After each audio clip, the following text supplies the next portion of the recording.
Good evening. Today is Sunday evening, June 7th, 2020, and I named today's thought as Wake Up, America. Yesterday, few mentioned or commemorated the 76th anniversary of D-Day in Normandy, where thousands of our American soldiers and those from other nations were killed. Events had been canceled for yesterday. Pandemic priorities, you know. Yesterday, 77-year-old retired police captain David Dorn of St. Louis, who was shot to death while he was doing security work for a friend during some violent looting and raging by, quote, protesters, unquote, had flowers placed on the pawn shop site where he was killed. A newly surfaced video shows 7 looters entering the shop, 2 with guns. You'll have to see the tape and draw your own conclusions about why this is not being covered nationally and why a 38-year veteran policeman who did so much for his community and was beloved by his co-workers and all who knew him as Cappy is not of great interest to many who chant Black Lives Matter. Yesterday, many towns, large and small, all across America, paid justifiable tribute to George Floyd, a man of color who was horribly tortured and killed in public on Memorial Day by a now former cop while 3 other officers stood by. That second memorial church service yesterday was held with high-profile celebrities and politicians. A third high-profile service will be held within several days. No need to speak of Floyd's own criminal past, since it is totally understood that no one, and I mean no one, should have to die like that in the hands of the police. This was not self-defense. This was, in my opinion, first-degree murder. Sadly, this event involving a bad cop is being described by many as part of systemic racism, though many, including me, would disagree with that assessment. I have been told I can never understand that type of assessment because I am not the right skin color to understand about racism. It is said Black Lives Matter, and I will never be able to understand what that means, I'm told. Got it. I get it. Life matters. Life matters. The United States is a living, breathing form of life all its own. It has a past, a present, and hopefully a great future, all based on our Declaration of Independence and how we apply it to our own lives. Using instructives as established long ago by God and by our Declaration and Bill of Rights, our parents, caretakers, teachers, and role models have taught us American children by their words and their examples how to live. Life's experience may alter or affirm many of these teachings as we move through our own personal journey. Let me share a few examples from my own life, what I was taught as a child, and how adult life gave new meaning to those earlier lessons. I was the second of 5 children, born in 1950 to a foundry molder dad and a housemaker mom. We were a poor Catholic family who lived in public housing, also known as the projects. We attended parochial grammar school, thanks to the charity of my mother's brother, who was a missionary priest doing God's work in Africa and later here in the United States. Our family had no car, no phone, and poor quality furniture. We walked everywhere except to a hospital clinic when we were really sick. In times of illness, we took a cab, and then we took a number to be seen by a doctor when it was our turn. Our home life was not always so good, mostly because of Dad's drinking and Mom's emotional disturbances. Living in the projects was no picnic either. Several kids were raised not to like kids who looked like me. I got used to being called names, and Dad said it was like that for him when he was a kid on the streets of a much bigger city.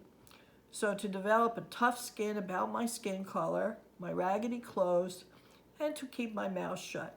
That worked for a while. I have to talk about something that I don't often talk about, but I think it's appropriate right this second. When I was about 5.5 years old, I was playing in the projects when a group of kids older than me, I was so little, but they looked to be about 8 or 9, and I was right next to the incinerator, well, kind of close to it. They dragged me over to it. They were all kids of color, and they said creepy things to me, and they said they were going to put me into the incinerator, which was made of brick and right in the center of the projects. So what they did was they took my legs. I was pretty skinny then, not so much now, but back then I was pretty wiry and short and tiny, didn't weigh much. And I had my hands on the bricks as they were starting to push me. And they were saying things like, "We're gonna make you brown like us, Whitey," and something about soda cracker. And I remembered seeing the fire way down below. I could see the embers glowing. I remember the smell like it was yesterday. And I was terrified. I was going to be burned to death. And I actually now, as an adult, think that these kids didn't realize that they were really going to kill me. I think they just thought it was fun to turn me brown or something. But I could feel that I was really going to, my strength was ebbing. Well, thank God. I think it was like young men, also of color, came along and said, "You kids, what are you doing?" And those couple of men saved my life. If it wasn't for them, I wouldn't be here today. So I kind of know what thinking you're about to die feels like. And for a little kid, 5.5, that's not cool. That's like horrifying. And I never got over it. As you can see, I never got over it. Certain things stick out in my mind from that experience. I learned that love and hate have nothing at all to do with the skin color itself. It was people hate that tried to burn me into a darker skin color, and people love which saved my life. My very first best friend was Mary. We sometimes held hands and had so much fun together over the years. I loved spending time at Mary's house. Her mom could sew up a storm, and one time she made me the nicest, spiffiest dress to wear at a singing event I was in at school. But for Mary's mom, I would have had no dress for that special occasion. Yuppers, Mary and I were once the ebony and ivory of our neighborhood. Most of us kids played nicely together, and back then our kid group did not see color as any sort of issue. No, we didn't. Most of us did not learn hate because we had already been seeing each other through the bonds of close friendship.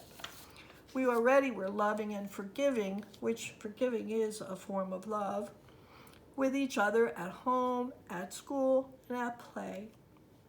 During my teen years, and I was 17 in the summer of 1967, my neighborhood was inducted into the Looting and Burning Hall of Fame.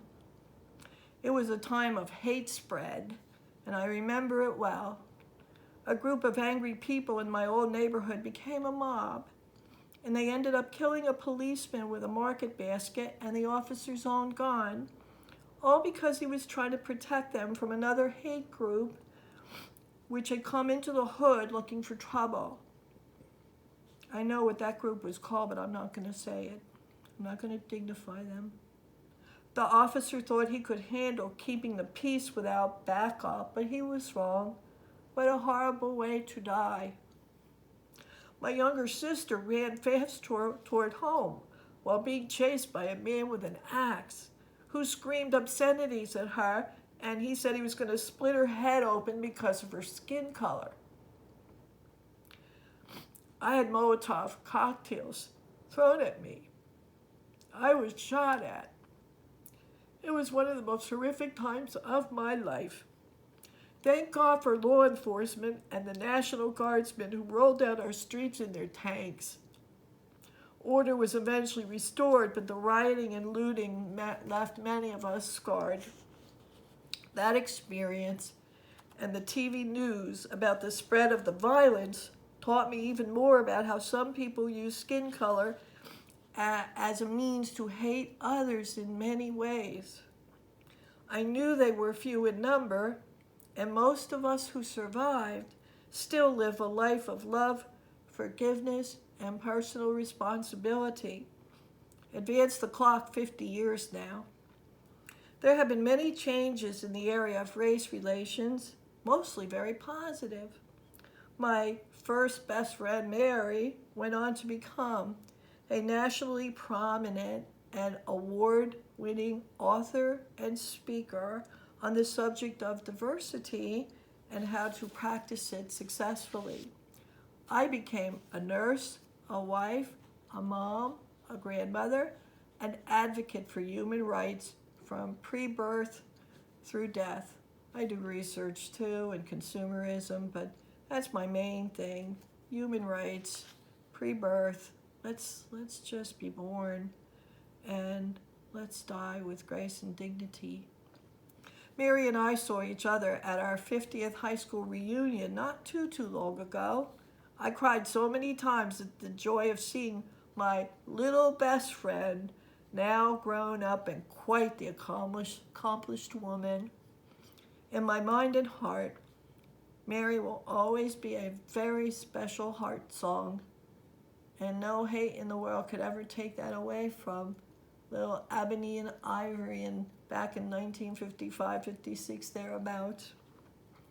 As I write this today, our country at first glance seems to be tearing itself once again as if the progress of the last 50 years never happened. Socialism now stamps a big footprint within our culture. More and more public education and news reporting seem focused on extremist positions. All whites are racist. All conservatives are racist. The president is racist. The government is racist. The American flag is racist. All police are racist. Police need to be defunded and made to disappear. All police favor whites, and all brutalize people of color. Disruptors now abound to create racial chaos and social anarchy in order to destroy our free government and replace it with a system that would remove freedoms which are already eroding.